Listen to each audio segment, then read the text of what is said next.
Sa pinakahilagang hangganan ng lalawigan ng San Juan, kung saan ang kagubatan ay tila isang walang katapusang karagatan ng mga punong kahoy, naroon ang Campo Aguila.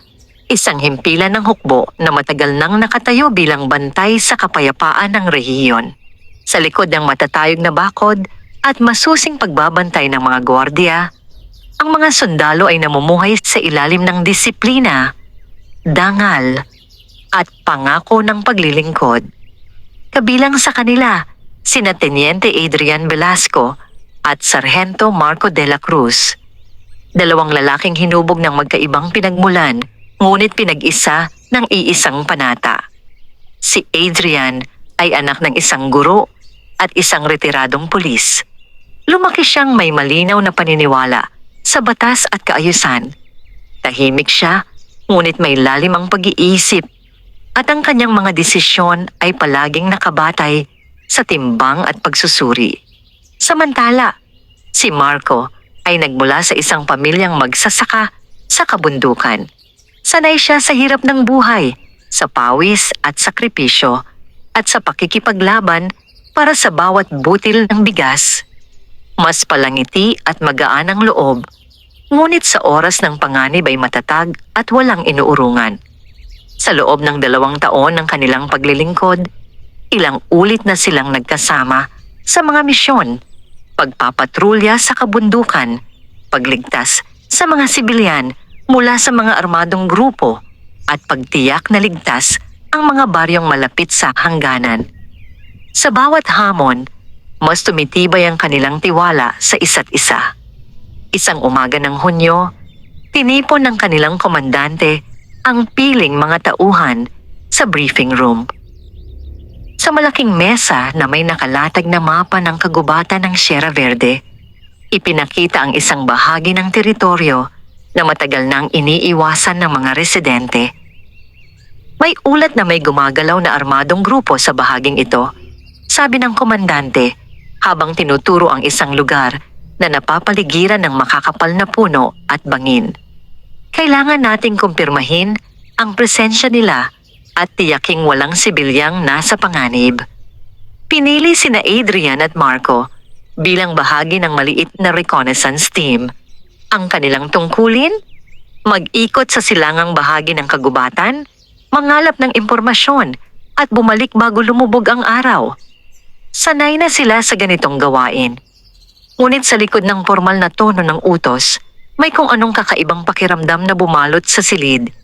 Marahil ay dahil sa matagal ng mga kwento tungkol sa Sierra Verde, mga bulong-bulungan ng mga mangangaso at matatandang residente na nagsasabing may mga bagay na hindi maipaliwanag na nagaganap sa pusod ng gubat. Hindi yon pinansin ng dalawa. Bilang mga sundalo, mas pinapahalagahan nila ang katotohanan kaysa sa sabi-sabi. Bandang 9:00 ng umaga, tumulak ang kanilang grupo. Maaliwalas ang langit at tila payapa ang paligid. Sa unang 2 oras, maayos ang kanilang paglalakad. Sinusundan nila ang nakatalang ruta, iniiwasan ang mga bangin at sapa, at minamarkahan ang kanilang dinaanan. Ngunit pagsapit ng tanghali, unti-unting nagbago ang anyo ng kagubatan. Ang mga punong dati may pagitan ay nagsiksikan. Ang sikat ng araw ay halos hindi na makalusot sa makapal na dahon. Ang lupa ay naging maputik at madulas. Sa gitna ng kanilang pag-usad, napansin ni Adrian na nawawala ang signal ng kanilang komunikasyon. Mahina ang reception, sabi ni Marco habang tinatapik ang radyo. Parang may humaharang. Tuloy lang tayo sa itinakdang direksyon, sagot ni Adrian. Pilit pinananatiling kalmado ang tinig. Ngunit ilang minuto pa lamang ang lumilipas nang mapansin nilang tila pabalik-balik sila sa parehong lugar. Isang punong may kakaibang hugis ang kanilang nadaanan. May 3 sanga na tila nakabuka ang mga bisig. Nakita nila yon kanina. Hindi ito tama, mahinang sabi ni Marco. Sinuri ni Adrian ang kompas. Ang karayom ay umiikot nang walang malinaw na patutunguhan. Imposible, bulong niya. Tinawag nila sa radyo ang iba pa nilang kasama, ngunit puro static lamang ang tugon. Sa unang pagkakataon sa kanilang karera, naramdaman nilang sila ay ganap na nag-iisa. Pinili nilang magpatuloy sa isang direksyon na inaakala nilang patungo sa silangan. Ngunit habang lumalalim ang hapon, lalong nagiging kakaiba ang paligid. Ang mga tunog ng ibon at insekto ay tila naglaho. Ang hangin ay naging malamig kahit tirik pa ang araw. Sa isang bahagi ng gubat, napansin ni Marco ang bakas ng yapak, maliit at tila pambata. Ngunit sa sukat at lalim ng marka, malinaw na hindi yun karaniwan. "May iba pang tao rito?" sabi niya.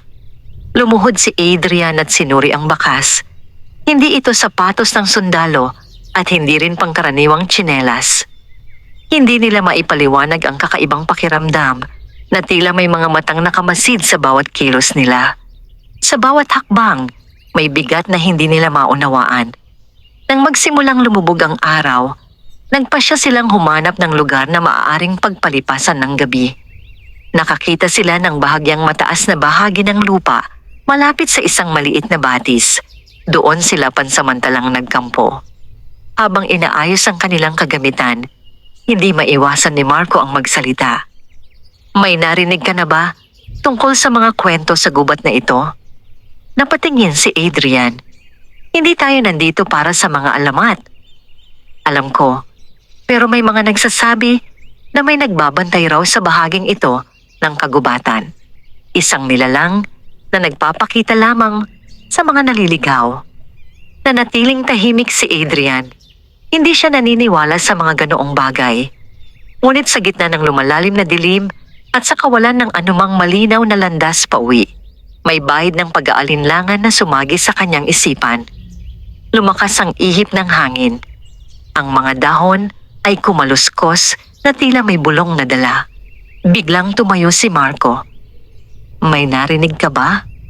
Sa di kalayuan, sa pagitan ng mga punong nababalot ng anino, may tila puting liwanag na bahagyang gumagalaw. Pareho silang napatitig. Hindi ito ilaw ng flashlight. Hindi rin ito apoy. Ito'y tila isang anyong nagliliwanag sa gitna ng kadiliman. Isang figura ng babae ang unti-unting lumitaw mula sa pagitan ng mga puno. Nakasuot ng mahabang puting kasuotan na tila hinahaplos ng hangin. Ang kanyang mukha ay hindi lubos na maaninag, ngunit ang kanyang presensya ay may kakaibang kapayapaan. Hindi sila makapagsalita.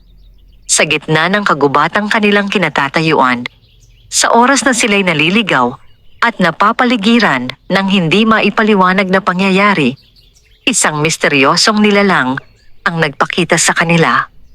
At sa unang pagkakataon, ang dalawang sundalong sanay sa putukan at digmaan ay nakaramdam ng takot na hindi dulot ng tao, kundi ng isang hiwagang lampas sa kanilang pagkaunawa. Doon nagtatapos ang kanilang unang gabi sa pusod ng Sierra Verde, sa ilalim ng malamlam na liwanag ng isang puting nilalang na tila nagbabantay, naghihintay at may dalang lihim na maaaring magbago sa kanilang kapalaran. Nanatiling nakatayo sina Teniente Adrian Velasco at Sargento Marco de la Cruz, tila nakapako sa kinatatayuan habang ang maputlang liwanag na bumabalot sa mahiwagang figura ay unti-unting luminaw. Sa gitna ng makapal na kagubatan ng Sierra Verde, ang presensya ng babae ay tila hindi umaayon sa batas ng kalikasan. Walang bakas ng putik sa kanyang kasuotan, walang galaw ng mga sanga sa kanyang paglapit. Ang kanyang mga hakbang ay hindi maririnig, ngunit ang paligid ay tila tumatahimik sa bawat pag-usad niya.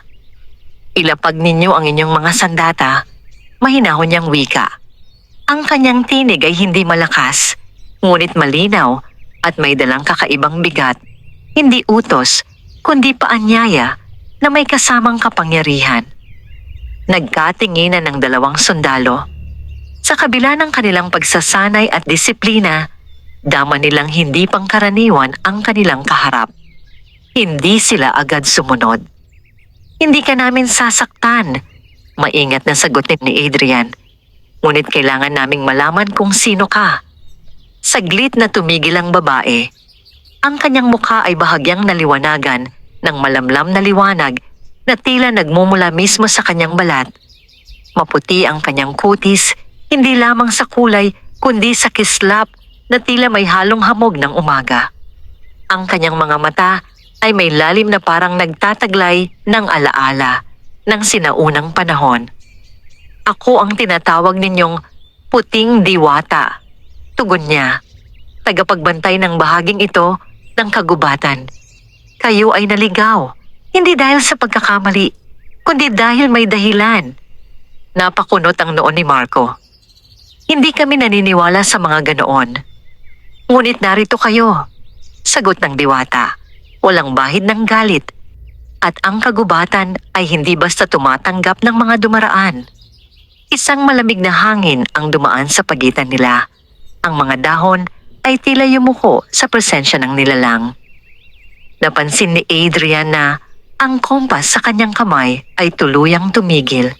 Ang karayom ay nakatutok sa direksyon ng diwata. Bakit kami? Tanong niya. Ang diwata ay bahagyang lumapit. Hindi sila umatras, bagaman ang kanilang mga puso ay mabilis ang tibok. May gumagalaw sa pusod ng kagubatan na hindi ninyo nauunawaan. Paliwanag niya. Isang puwersang sumisira sa balanse. Kayo ay ipinadala rito upang hanapin ang mga armadong tao, ngunit may mas malalim pang dahilan ang inyong pagdating. Tahimik ang paligid. Wala silang marinig, kundi ang banayad na daloy ng batis sa kanilang likuran. Kung ikaw ay tagapagbantay, sabi ni Marco, bakit hindi mo na lamang kami palabasin sa lugar na ito? Saglit na sumilay ang lungkot sa mga mata ng diwata. Hindi kayo makalalabas hanggat hindi ninyo nauunawaan ang dahilan ng inyong pagkakaligaw. Ang mga salitang iyon ay may bigat na higit pa sa kanilang armas. Sa loob ng maraming taon, ang Sierra Verde ay naging saksi sa iba't ibang anyo ng karahasan, pagtatago ng mga armadong grupo, iligal na pagtutroso, at mga lihim na transaksyon sa gitna ng gabi. Ngunit ayon sa diwata, ang tunay na banta ay hindi lamang tao. May isang anino sa kailaliman, anya. Isang nilalang na dati ring tagapagbantay, ngunit pinili ang kapangyarihan kaysa tungkulin. Unti-unti niyang nilalamon ang puso ng kagubatan. Napatingin si Adrian sa paligid. Ang mga punong tila tuwid at matatag ay ngayon ay nagmumukhang may bahid ng pagkalanta. Kung totoo ang sinasabi mo, maingat niyang tugon, ano ang kailangan naming gawin? Lumapit ang diwata sa gilid ng batis. Itinaas niya ang isang kamay at hinaplos ang tubig. Biglang luminaw ang agos at sa ibabaw nito ay tila may mga larawang umusbong, mga aninong gumagalaw sa kailaliman ng kagubatan. May dalang galit at paghahangad ng kapangyarihan. Ang anino ay naghahanap ng mga pusong puno ng galit, paliwanag niya. Kapag nakatagpo siya ng ganoon, lalo siyang lumalakas. Naramdaman ni Marco ang kirot sa kanyang dibdib. May mga alaala siyang pilit ikinukubli. Galit sa kawalang katarungan, sa kahirapan, sa mga panahong tila walang pag-asa ang kanilang buhay. Hindi namin kontrolado ang lahat ng nararamdaman namin, mahina niyang sabi. Ngunit may pagpili kayo, tugon ng diwata. Sa unang pagkakataon, tila naunawaan ni Adrian na ang kanilang misyon ay hindi lamang pisikal na laban. Ito ay pagsusuri sa kanilang sariling pagkatao. Kung tutulungan mo kami, sabi niya, ipakita mo ang daan. Ang diwata ay tumayo at humarap sa mas makapal na bahagi ng kagubatan. Sa bawat hakbang niya, ang mga sanga ay kusang nagbubukas at ang lupa ay tila nagiging mas matatag. Sumunod kayo, wika niya. Saglit na nag-alinlangan ang dalawang sundalo. Ngunit sa kawalan ng ibang landas at sa kakaibang tiwala na unti-unting nabubuo sa kanilang mga puso, nagpasya silang sumunod. Habang sila'y naglalakad, napansin nilang ang dilim ay hindi na gaanong mabigat. Ang malamig na hangin ay naging banayad, ngunit sa di kalayuan, sa kabila ng liwanag na dala ng diwata, may bahagi ng kagubatan na nananatiling nababalot ng anino. At doon, ayon sa tagapagbantay ng Sierra Verde, nakatago ang tunay na dahilan ng kanilang pagkakaligaw. Sa pagsisimula ng kanilang paglalakbay, kasama ang puting diwata, unti-unting mabubunyag ang mga lihim na hindi lamang nakatago sa kagubatan, kundi maging sa kanilang mga sarili. Habang sinusundan ni Teniente Adrian Velasco at Sargento Marco de la Cruz ang puting diwata, unti-unting nag-iba ang anyo ng kagubatan ng Sierra Verde. Ang mga punong dating tuwid at mayabong ay naging mas matayog at mas siksik. Ang lupa ay tila mas malamig sa bawat hakbang at ang hangin ay may dalang amoy ng lumang kahoy at basang dahon. Hindi na sila nagsasalita. Ang katahimikan ay hindi na lamang kawalan ng tunog. Ito'y tila isang presensyang nakamasid. Sa bawat hakbang ng diwata, may bahagyang liwanag na nagmumula sa kanyang anyo. Sapat upang makita ang daan, ngunit hindi sapat upang tuluyang pawiin ang dilim. Ang liwanag na yon ay tila hindi lamang nagpapakita ng landas, kundi nagtataboy rin ng isang bagay na ayaw magpakita. Malapit na tayo, mahinang sabi ng diwata nang hindi lumilingon. Napansin ni Adrian na ang kompas sa kanyang bulsa ay muling nagsimulang umikot.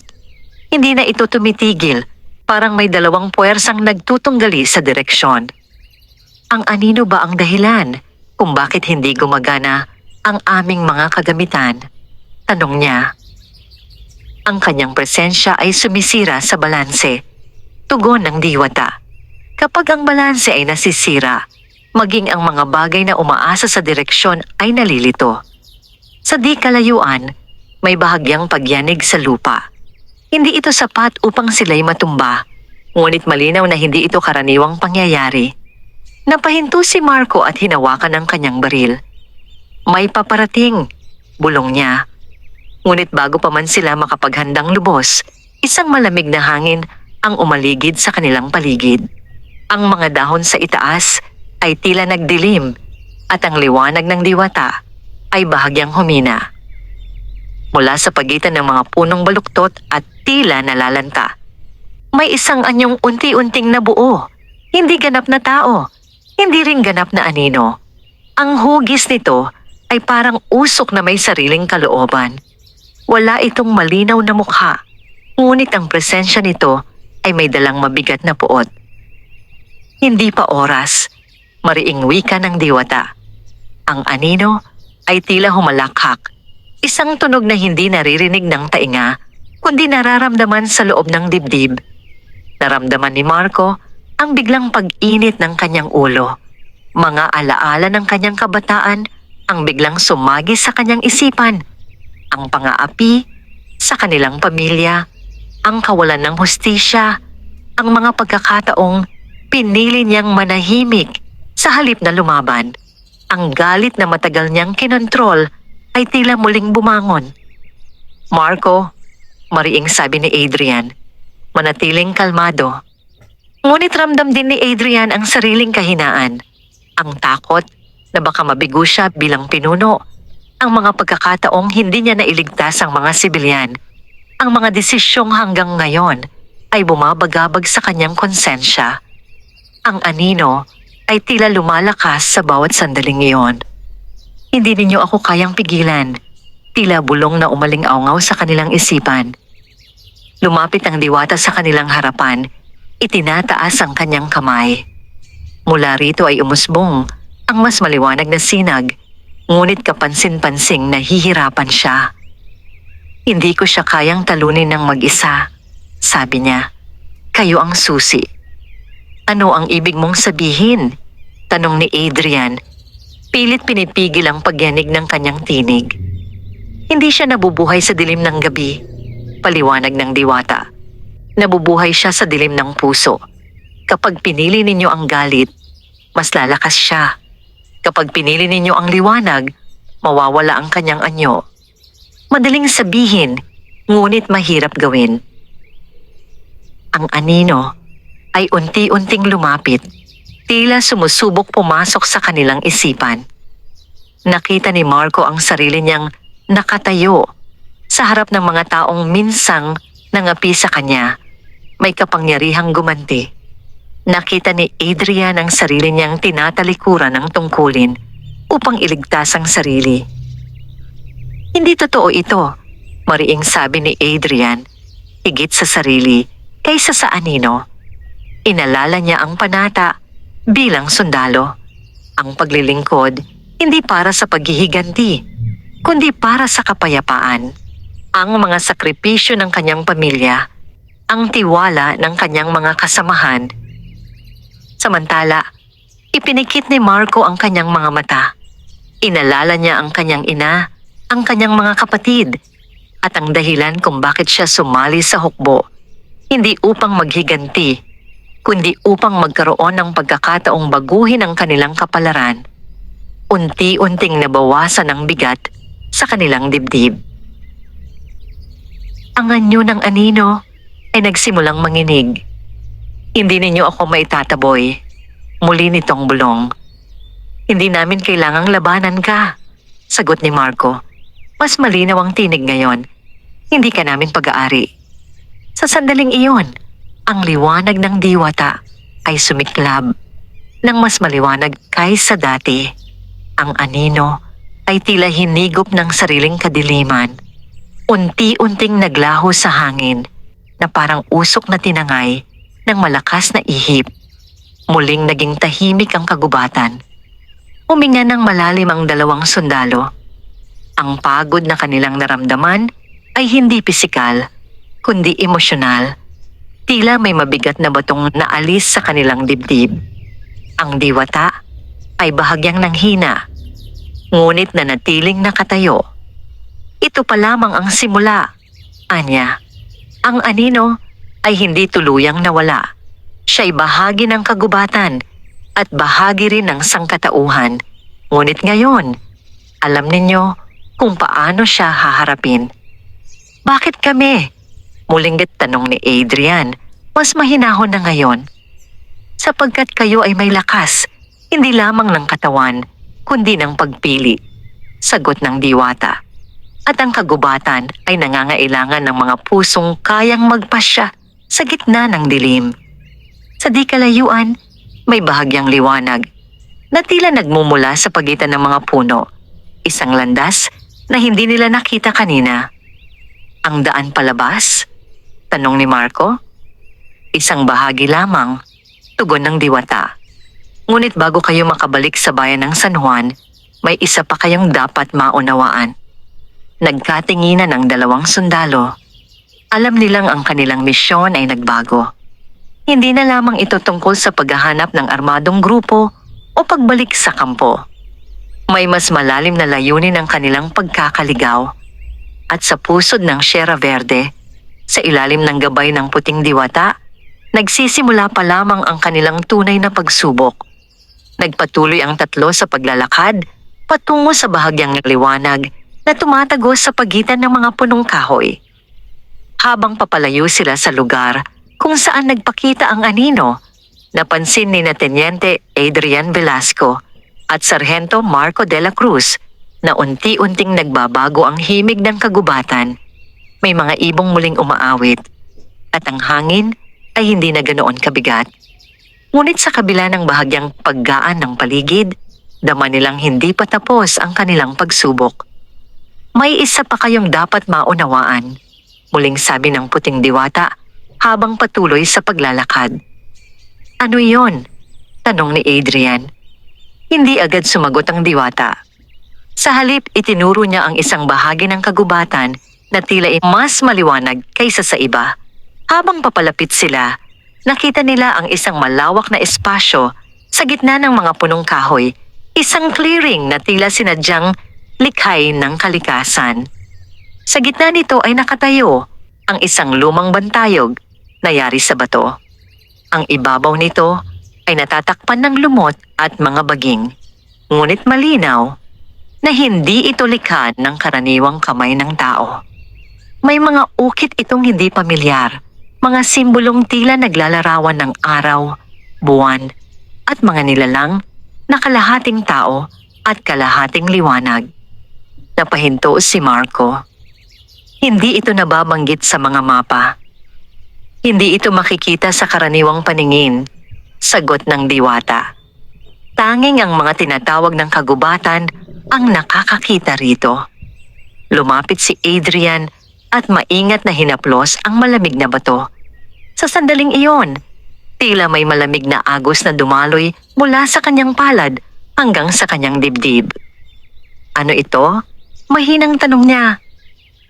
Ito ang bantayog ng unang tagapangalaga, paliwanag ng diwata. Noon, may pagkakaisa ang tao at ang kalikasan. May mga piniling mamuno hindi upang mangibabaw, kundi upang magbantay. Katulad mo? Tanong ni Marco. Saglit nang ngumiti ang diwata, ngunit may lungkot sa kanyang mga mata. Ako'y isa lamang sa mga huling naiwan. Umihip ang hangin at bahagyang umalo ng mga baging sa paligid ng bantayog. Napansin ng dalawang sundalo na ang mga ukit sa bato ay tila kumikislap ng bahagya na para bang tumutugon sa kanilang presensya. Ang aninong nakaharap ninyo kanina, pagpapatuloy ng diwata, ay dating tagapangalaga rin. Siya ang unang lumihis. Bakit? Agad na tanong ni Adrian. Dahil sa pagnanais na kontrolin ang takot ng tao, sagot niya, nang dumating ang mga unang digmaan sa kagubatan, nang magsimulang putulin ang mga punong walang pahintulot at patayin ang mga hayop para sa kapritsyo, pinili niyang gamitin ang galit ng tao upang palakasin ang sarili. Sa halip na maging bantay, naging mananakop siya ng damdamin. Tahimik ang dalawa habang pinoproseso ang narinig.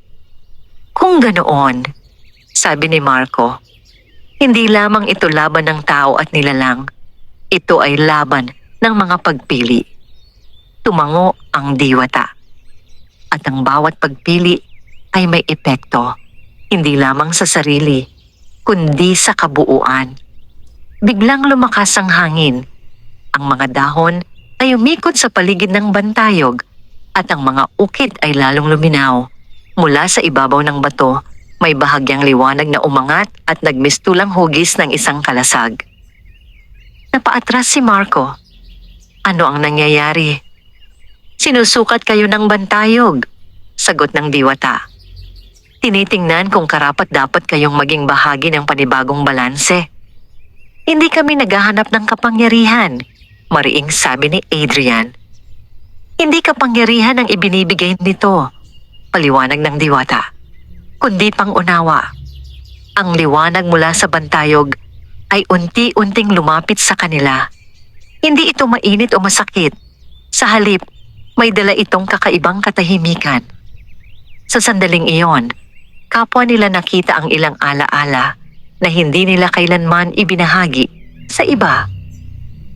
Nakita ni Adrian ang kanyang sarili bilang isang batang nangangarap maging sundalo, hindi dahil sa digmaan, kundi dahil sa pagnanais na magbigay ng proteksyon.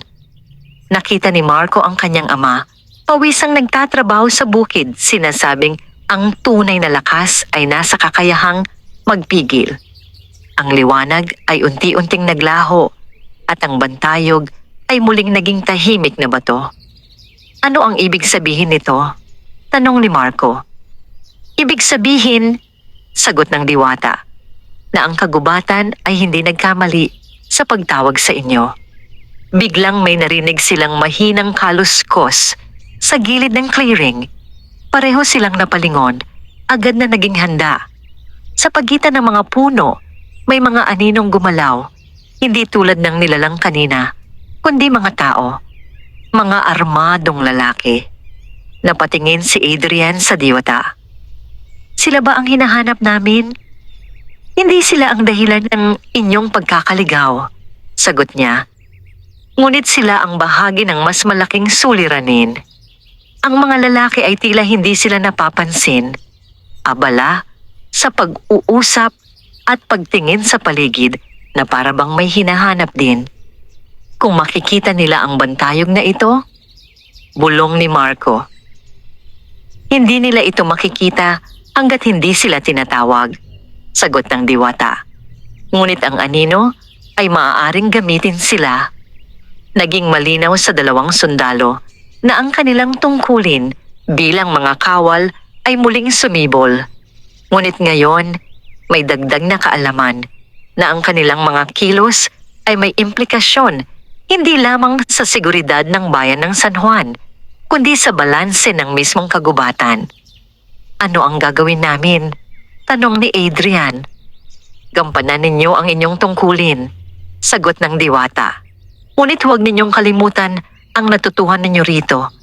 Ang lakas na walang pag-unawa ay nagiging anino. Sa sandaling iyon, tila nagtagpo ang kanilang dalawang mundo. Ang mundo ng disiplina at batas at ang mundo ng hiwaga at balanse. Habang pinagmamasdan nila ang mga armadong lalaking unti-unting lumalapit sa gilid ng clearing, alam nilang hindi na sila basta mga sundalong naligaw. Sila ngayon ay mga saksi sa isang lihim na mas matanda pa sa anumang digmaan at bahagi ng laban upang mapanatili ang liwanag sa gitna ng dilim. Mula sa gilid ng clearing, tahimik na pinagmasdan ni Teniente Adrian Velasco at Sargento Marco de la Cruz ang mga armadong lalaking gumagalaw sa pagitan ng mga puno. 5 sila, nakasuot ng madidilim na kasuotan at may dalang mga rifle na hindi karaniwang ginagamit ng mga legal na puwersa. May dala rin silang mga bag na tila mabibigat. Sa kabila ng kanilang pagkagulat sa mga nagdaang pangyayari, muling nanaig ang kanilang pagsasanay bilang mga sundalo. Ang kanilang mga mata ay naging matalas. Ang paghinga ay naging kontrolado. Recon muna. Mahina ngunit malinaw na sabi ni Adrian. Kailangan nating malaman kung ano ang pakay nila. Tumango si Marco. Ngunit bago pa sila makakilos, nagsalita ang puting diwata. Ang kanilang presensya ay hindi aksidente, tanya. May hinahanap sila sa bahaging ito ng kagubatan. Ang bantayog? Tanong ni Marco. Hindi nila ito nakikita, sagot ng diwata. Ngunit may nararamdaman silang kakaiba. Ang anino ang gumagabay sa kanilang pagnanais. Napansin ni Adrian na ang isa sa mga lalaki ay tila may hawak na lumang papel, isang mapa, marahil. Ipinapakita nito sa mga kasama ang direksyon patungo sa mismong clearing na kanilang kinatatayuan. May impormasyon sila, bulong niya. Hindi sila basta nagkataon lang. Biglang may isa sa mga armadong lalaki ang huminto at tumingin sa paligid. Ang kanyang mga mata ay tila naghahanap ng hindi niya maipaliwanag. Sa sandaling iyon, bahagyang nagbago ang hangin. Mas malamig, mas mabigat. Ramdam niya, mahina ang tinig ng diwata, ang impluwensya ng anino. Napansin ni Marco na ang mga dahon sa gilid ng clearing ay nagsimulang mangitim.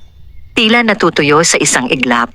Ang lupa sa isang bahagi ay nagkaroon ng maliliit na bitak.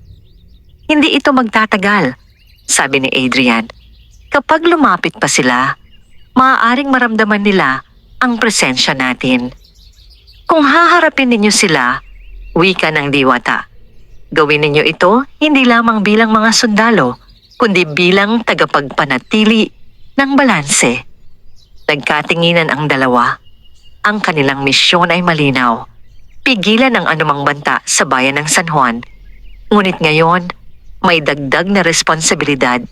Ang protektahan ang isang lihim na hindi alam ng karamihan. Dahan-dahang gumalaw si Adrian sa mas mataas na bahagi ng clearing upang magkaroon ng mas malinaw na pananaw. Sinundan siya ni Marco na pumwesto sa likod ng makapal na puno. Kapag nagkahiwalay sila, doon tayo kikilos, bulong ni Adrian. Hindi nagtagal at naghiwa-hiwalay nga ang grupo. 2 ang naiwan malapit sa gilid ng clearing habang ang 3 ay tila naghahanap ng marka sa lupa.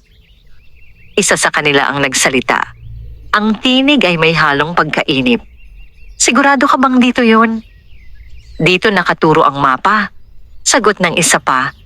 May nagsabi na may nakatagong bagay rito. Isang pinagmumulan ng kapangyarihan. Napahigpit ang hawak ni Marco sa kanyang baril. Narinig mo yon? Tumango si Adrian. Ang mga salitang yon ay sapat upang patunayan na hindi simpleng kampo o ruta ang pakay ng mga ito. May mas malalim silang motibo. Biglang may isa sa mga lalaki ang lumuhod at hinawakan ng lupa. May kakaiba rito, anya. Sa sandaling iyon, may manipis na anino ang gumapang sa kanyang paanan. Halos hindi mapansin kung hindi lamang sa liwanag na bahagyang sumilay mula sa bantayog. Ang anino ay tila umakyat sa kanyang braso. Napangiwi ang lalaki at ang kanyang mga mata ay sandaling nagdilim. Ngayon, mahinang sabi ng diwata. Walang pag-aatubili. Lumabas sina Adrian at Marco mula sa kanilang pinagtataguan. Ibaba ang inyong mga sandata. Mariing utos ni Adrian. Nagulat ang mga lalaki at agad na nagtutok ng baril sa kanila. Ngunit ang lalaking nahawakan ng anino ay tila nawawala sa sarili. Ang kanyang mukha ay puno ng galit at takot na hindi maipaliwanag. Umalis kayo. Sigaw nito. Ngunit ang tinig ay parang may halong iba pang tono. Mas mababa, mas malamig. Sa isang iglap, nagdilim ang paligid. Ang mga puno ay tila lumapit at ang hangin ay naging mas mabigat. Hindi sila ang kalaban, sabi ng diwata sa likuran ng dalawang sundalo. Ang anino ang nagpapagalaw sa kanila. Hindi natin sila maaaring hayaang makapasok dito, sagot ni Marco. Nagsimulang magpaputok ang isa sa mga armadong lalaki, ngunit ang bala ay tila lumihis bago pa man tumama. Parang may hindi nakikitang puwersang pumigil dito. Ang lalaking pinasok ng anino ay bumagsak sa lupa, nanginginig. Ang kanyang mga kasama ay naguluhan. Anong nangyayari? Sigaw ng isa. Lumapit ang puting diwata at sa unang pagkakataon ay nakita siya ng mga armadong lalaki. Ang kanilang mga mukha ay napuno ng takot. Hindi ito maaring totoo. Bulong ng isa sa kanila. Itinaas ng diwata ang kanyang kamay at ang aninong bumalot sa lalaki ay tila hinila palabas, parang usok na inaalis mula sa apoy. Sa isang matinding pag-ikot, ang anino ay sumigaw sa paraang hindi maririnig ng tainga, kundi mararamdaman sa loob ng isipan. Pagkaraan ng ilang sandali, bumagsak ang lalaki, ngunit siya ay humihinga pa. Ang iba pa niyang kasama ay agad na umurong, nanginginig. Kayo ay niloko ng sarili ninyong pagnanais, wika ng diwata. Walang kapangyarihang makukuha rito maliban sa kapahamakan. Sa pagkakataong yon, ang dalawang sundalo ay hindi lamang nakatayo bilang mga tagapagpatupad ng batas, kundi bilang mga saksi sa isang katotohanang hindi maipapaliwanag sa karaniwang ulat militar. Umalis kayo sa kagubatang ito, mariing sabi ni Adrian sa mga armadong lalaki. Kung hindi, haharapin ninyo ang batas. Hindi na nag-atubili ang mga ito. Sa gitna ng takot at pagkalito, nagmadali silang umalis, dala ang kanilang mga sugatang kasama. Muling naging tahimik ang clearing. Napahinga ng malalim si Marco. Kung hindi tayo narito, mas lalakas ang anino, sagot ng diwata. Napatingin si Adrian sa bantayog. Hindi ito matatapos sa isang gabi. Hanggat may galit at kasakiman, tugon ng diwata. Mananatili ang anino, ngunit hanggat may mga pusong handang pumili ng liwanag, may pag-asa. Sa unang pagkakataon mula nang sila'y maligaw, nakaramdam ang dalawang sundalo ng malinaw na layunin. Hindi sila basta dinala ng pagkakataon sa pusod ng Sierra Verde. Sila'y tinawag. At sa pagitan ng kanilang tungkulin bilang mga sundalo, At ng lihim na ipinagkatiwala sa kanila ng kagubatan, nagsisimula ang mas mabigat na pasanin, ang maging tulay sa pagitan ng dalawang mundo. Matapos tuluyang maglaho ang mga armadong lalaki sa pagitan ng makakapal na punong kahoy na natiling tahimik ang clearing, ang lupa ay unti-unting bumalik sa dati nitong anyo. At ang bahagyang pagdidilim sa mga dahon ay tila naglaho na parang isang masamang panaginip. Si Sargento Marco de la Cruz ang unang nagsalita. Hindi yan basta-basta insidente, may babalikan sila.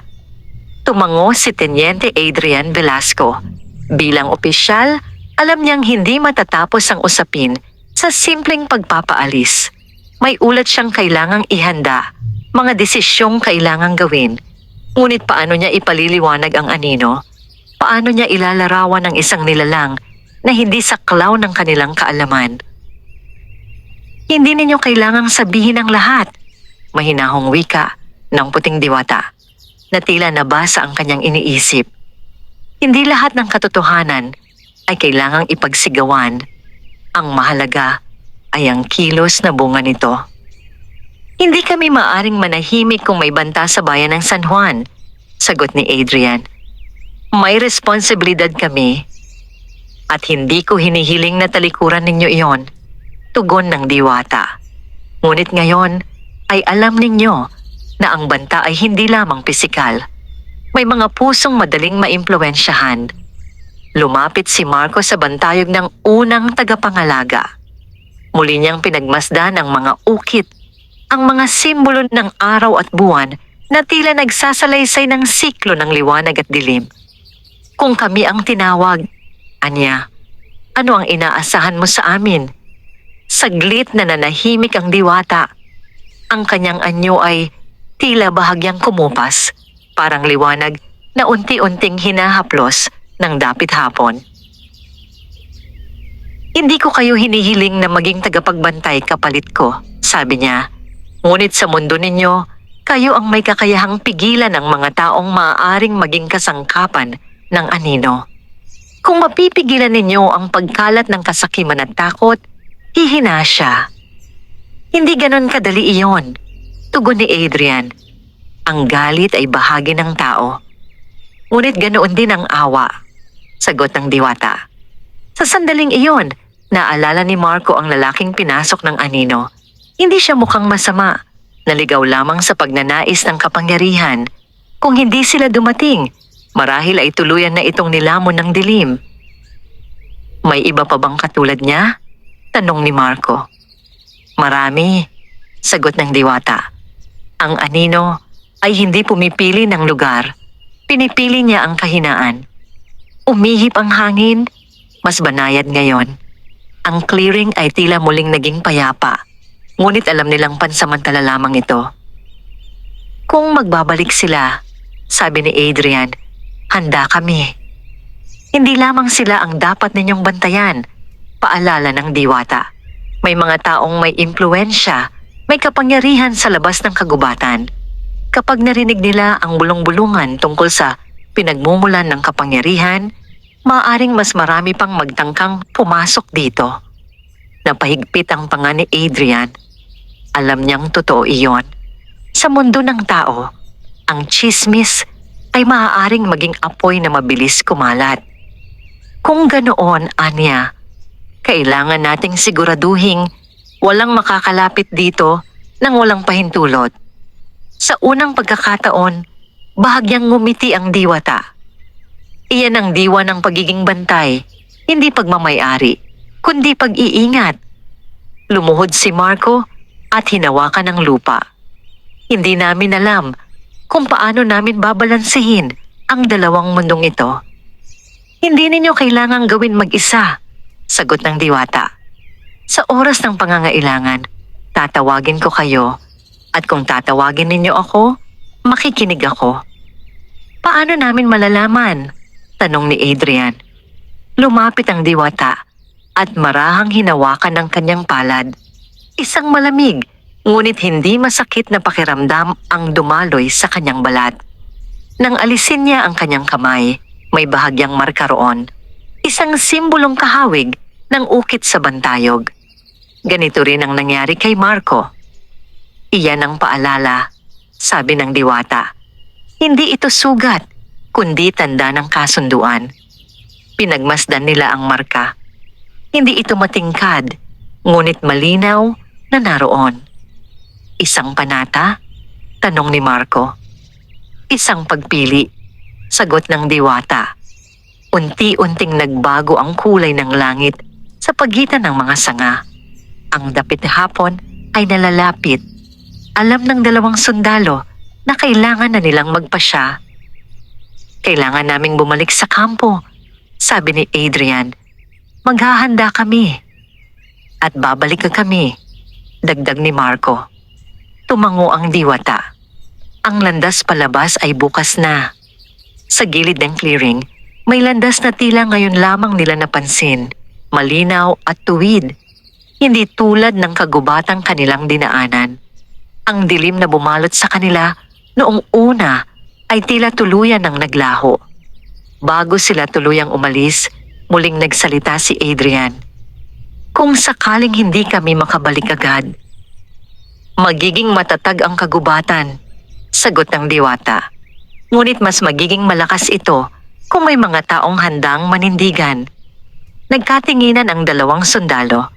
Hindi na sila ang parehong mga lalaking naligaw kaninang umaga.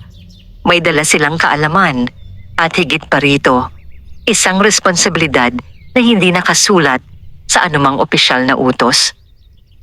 Habang sila'y naglalakad, palabas ng pusod ng Sierra Verde, unti-unting naglalaho. Sa likuran nila ang liwanag ng puting diwata. Ngunit ang marka sa kanilang mga palad ay nananatili. At sa bawat hakbang, patungo sa bayan ng San Juan, dala nila ang isang panatang, hindi lamang para sa kapayapaan ng tao, kundi para sa balanse ng mundong hindi nakikita ng karamihan. Ang landas na itinuro ng puting diwata ay hindi tulad ng daang kanilang dinaanan noong una. Hindi ito paikot-ikot, hindi rin nababalot ng makapal na dilim. Bagamat nananatiling siksik ang kagubatan ng Sierra Verde, may kakaibang linaw ang direksyong kanilang tinatahak. Tila bawat hakbang ay ginagabayan ng isang tahimik na katiyakan. Tahimik ang dalawang sundalo habang naglalakad. Hindi na nila kailangang pag-usapan ang kanilang naranasan. Ang marka sa kanilang mga palad ay sapat na paalala na ang lahat ay totoo. Hindi guni-guni, hindi pagod lamang ng katawan o isip. Matapos ang halos isang oras na paglalakad, nagsimulang bumalik ang signal sa kanilang radyo. Adrian, may reception na, sabi ni Marco, bahagyang nabawasan ang tensyon sa kanyang tinig. Sinubukan ni Adrian ang komunikasyon. Recon Team 2 to base. Do you copy? Ilang segundo ng static ang lumipas bago may sumagot. Team 2, this is Campo Aguila. We've been trying to reach you. Report your status. Nagkatinginan ng dalawa. Mission ongoing, tugon ni Adrian.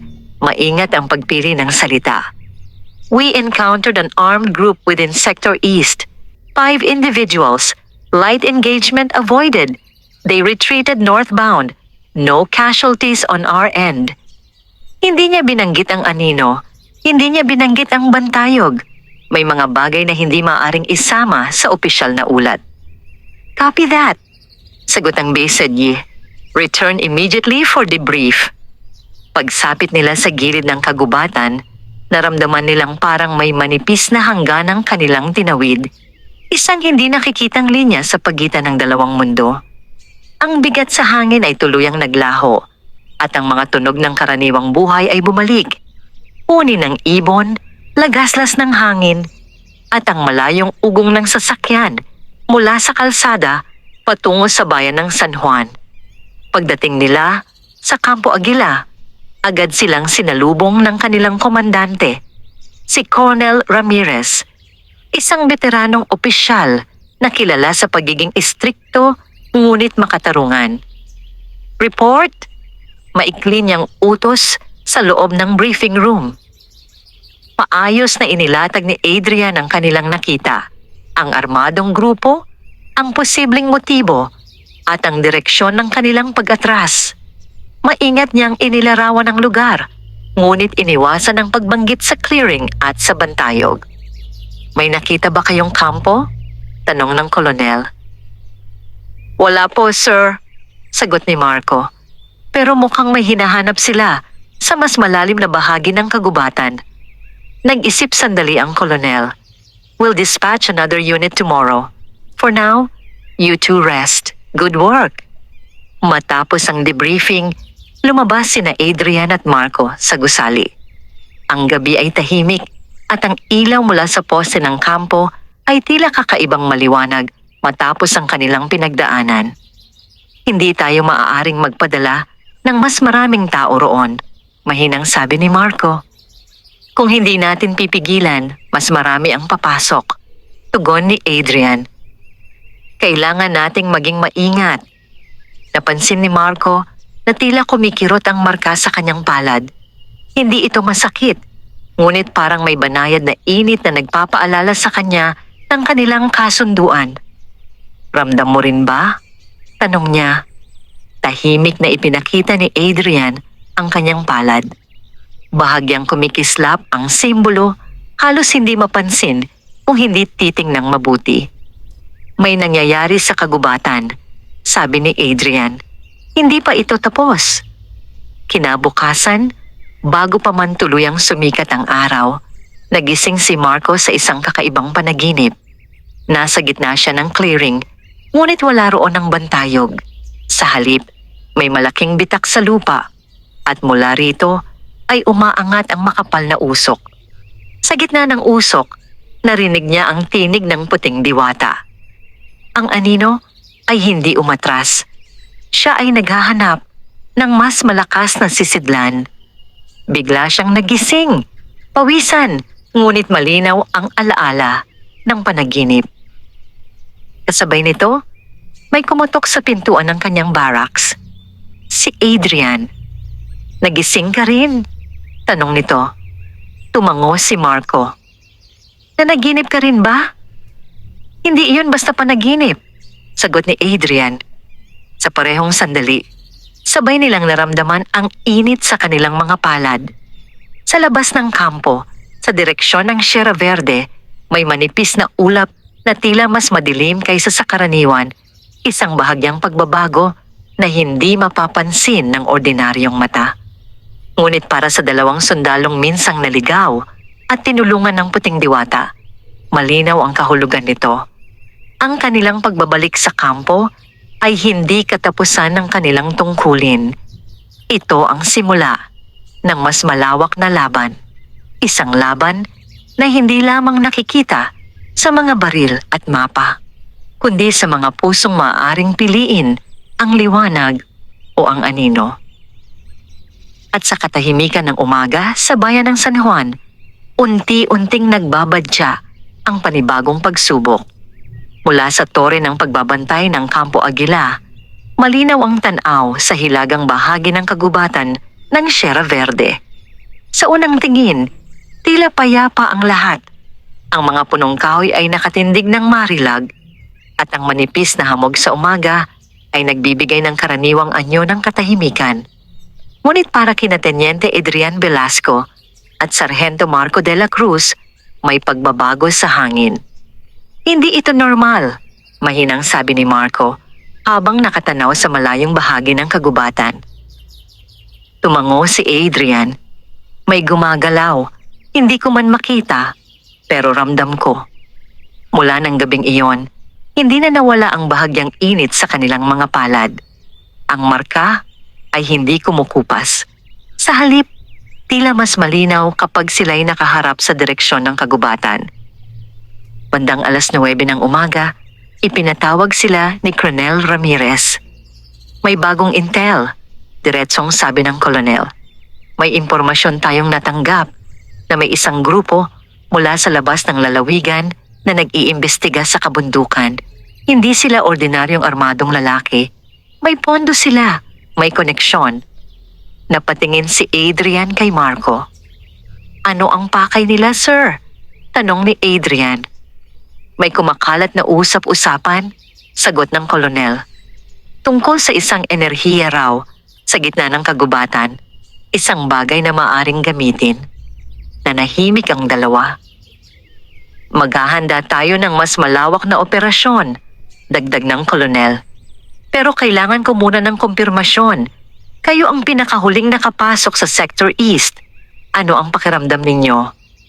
Hindi agad sumagot si Adrian. Hindi siya maaaring magsinungaling, ngunit hindi rin niya maaaring ilahad ang buong katotohanan. May kakaiba sa bahaging yon, sir. Maingat niyang sabi. Hindi lamang kampo ang hinahanap nila. May pinanggagalingan ng interes. Nagmasid ang kolonel sa kanilang dalawa. Tila sinusukat ang lalim ng kanilang sagot. Kung ganoon, Anya, handa kayong bumalik? Nagkatinginan sina Adrian at Marco. Opo, sir. Sabay nilang tugon. Paglabas nila ng opisina, tahimik silang naglakad patungo sa gilid ng kampo. Mas marami sila ngayon, sabi ni Marco. Mas organisado. At kung mas marami ang papasok, tugon ni Adrian, mas lalakas ang anino. Hindi nagtagal at muling nag-init ang kanilang mga palad. Hindi masakit, ngunit mas malinaw kaysa dati. Tinatawag tayo, bulong ni Marco.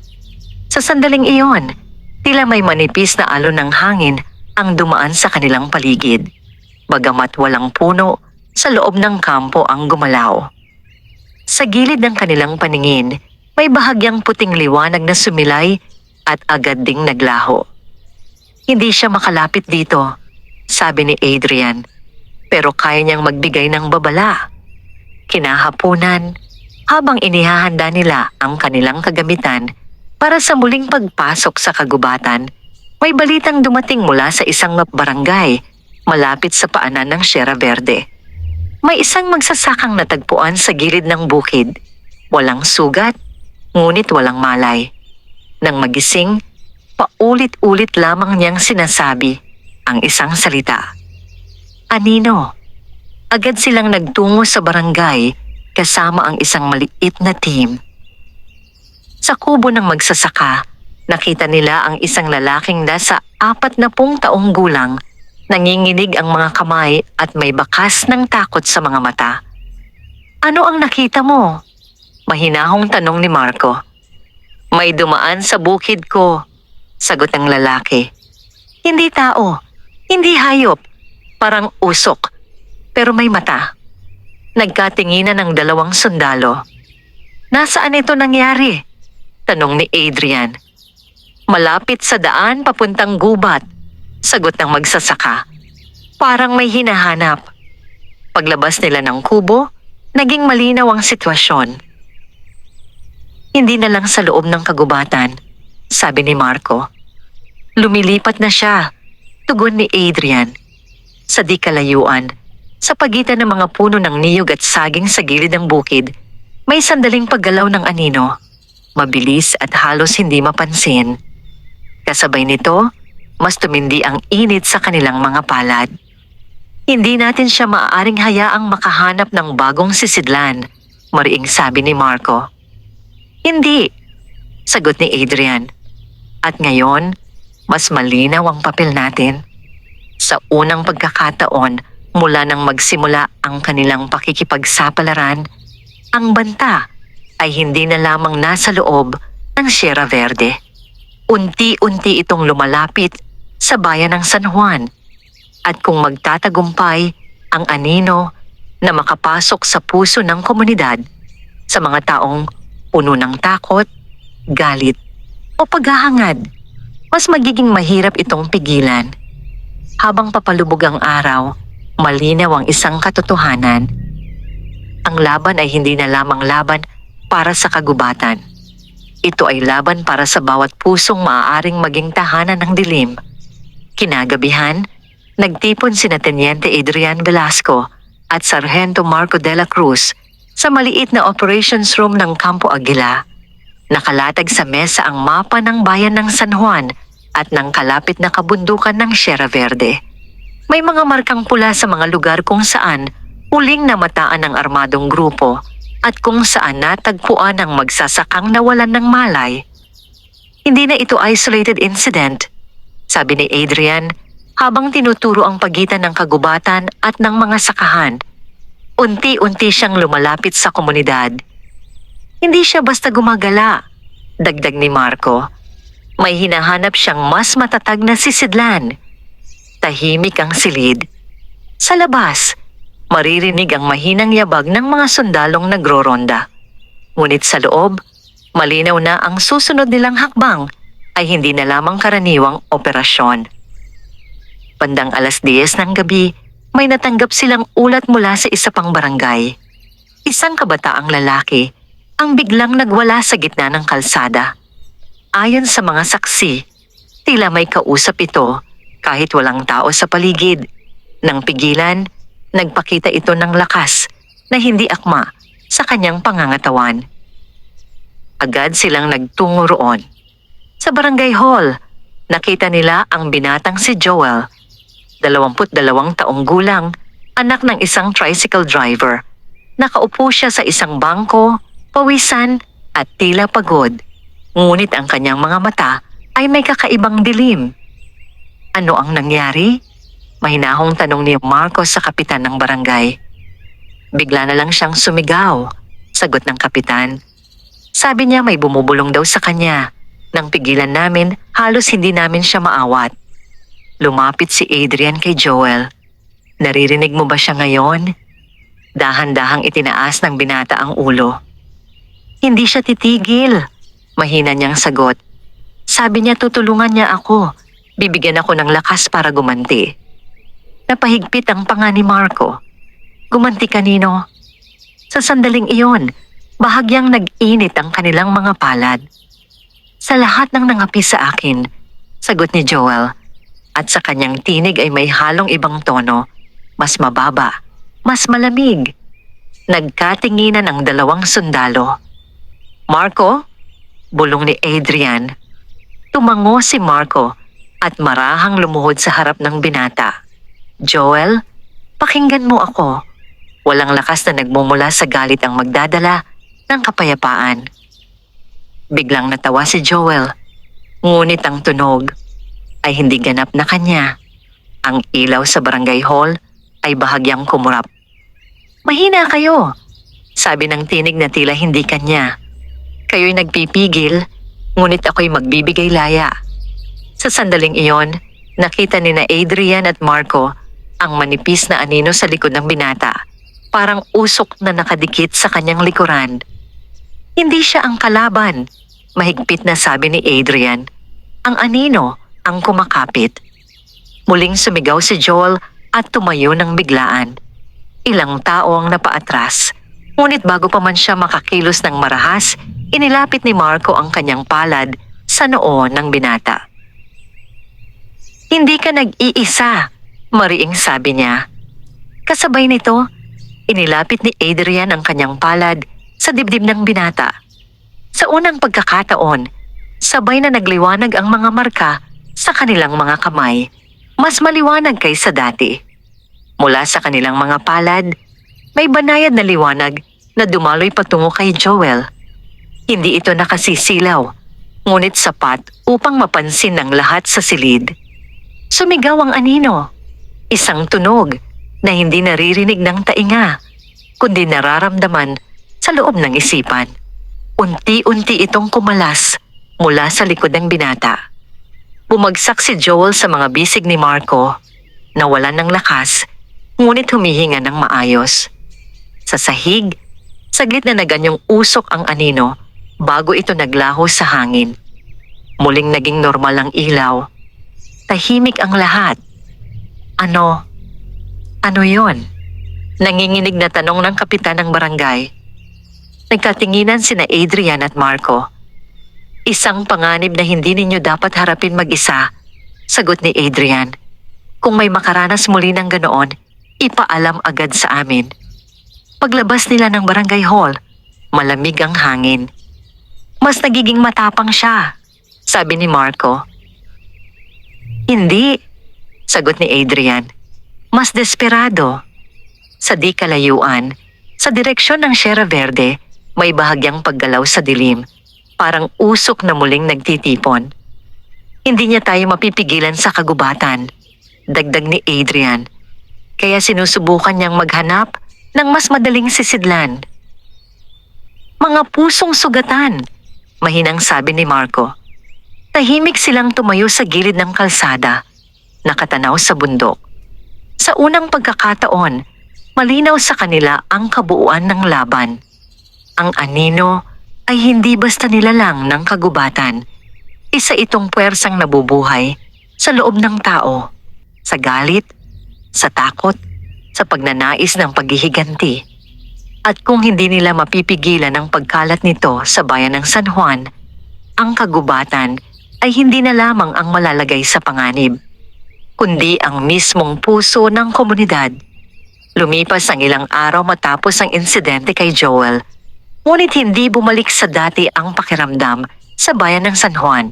Bagamat walang opisyal na ulat tungkol sa kakaibang pangyayari, may mga bulong-bulungan na kumalat, mga kwento ng binatang tila inangkin ng kung anong puwersa at ng 2 sundalong nagpakita sa tamang oras. Sa Campo Aguila, tahimik ngunit masinsin ang paghahanda. Hindi na ito simpleng operasyon, sabi ni Teniente Adrian Velasco habang kausap si Sargento Marco de la Cruz sa loob ng kanilang silid. Kung magpapatuloy ito, maaaring mas marami pang maapektuhan. Hindi sapat na pigilan natin ang bawat insidente, tugon ni Marco. Kailangan nating unahan siya. Sa sandaling iyon, sabay na uminit ang marka sa kanilang mga palad. Hindi biglaan, kundi tuloy-tuloy na tila may direksyong itinuturo. Napatingin sila sa isa't isa.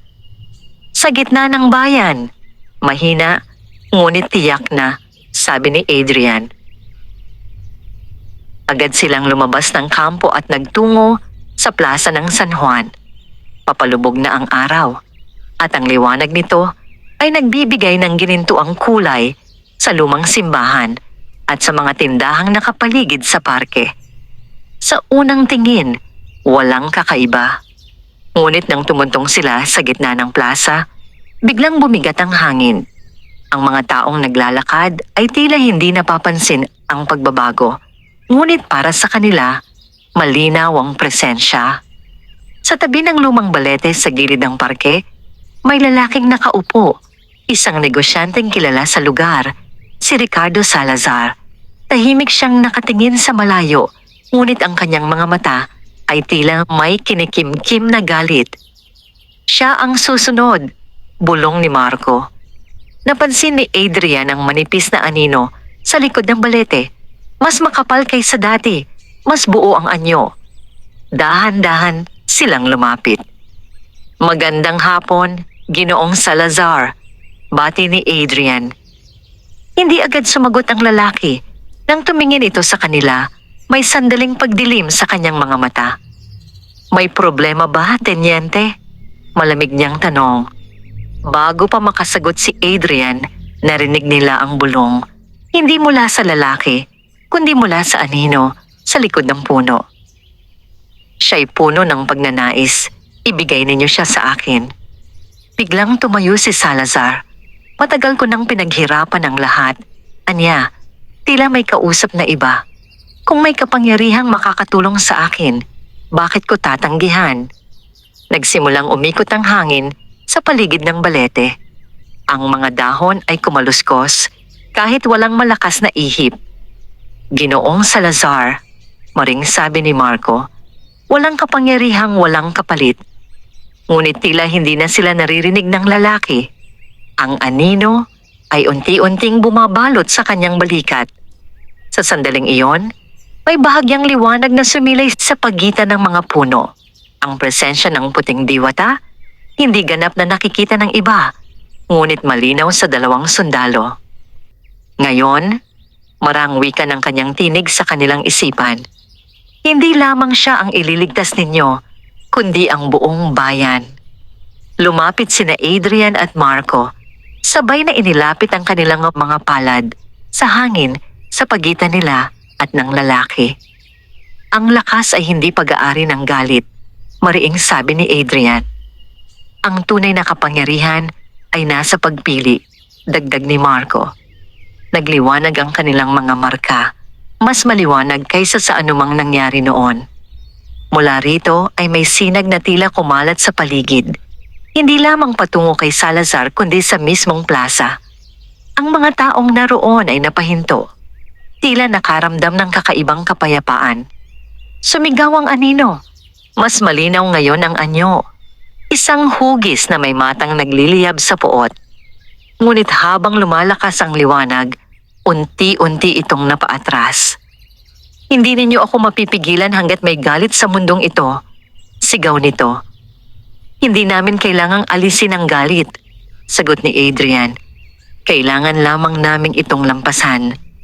Sa huling pag-ikot ng hangin, ang anino ay tila napunit sa liwanag at naglaho sa manipis na usok. Bumagsak si Salazar sa lupa, ngunit agad ding nagising, tila pagod lamang. Ano ang nangyari? Mahinang tanong niya. Nalito ka, sagot ni Marco. Ngunit ligtas ka na. Unti-unting bumalik sa normal ang plaza. Ang mga tao ay nagpatuloy sa kanilang ginagawa, bagamat may bahagyang pagtataka sa kanilang mga mukha. Sa gilid ng parke, saglit na nasilayan ni na Adrian at Marco ang puting diwata, nakatingin sa kanila nang may pasasalamat. Hindi pa tapos, anya sa kanilang isipan.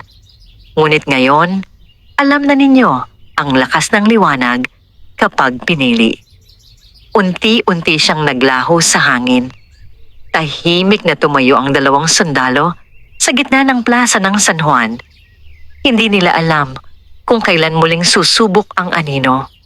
Ngunit malinaw na ngayon ang kanilang papel, hindi lamang bilang ng mga sundalo ng batas, kundi bilang mga tagapagpanatili ng balanse sa pagitan ng tao at ng mga puwersang hindi nakikita. Sa ilalim ng huling sinag ng araw, dala ang marka sa kanilang mga palad at ang panatang pinili nilang panindigan, nagsimula ang panibagong yugto ng kanilang tungkulin.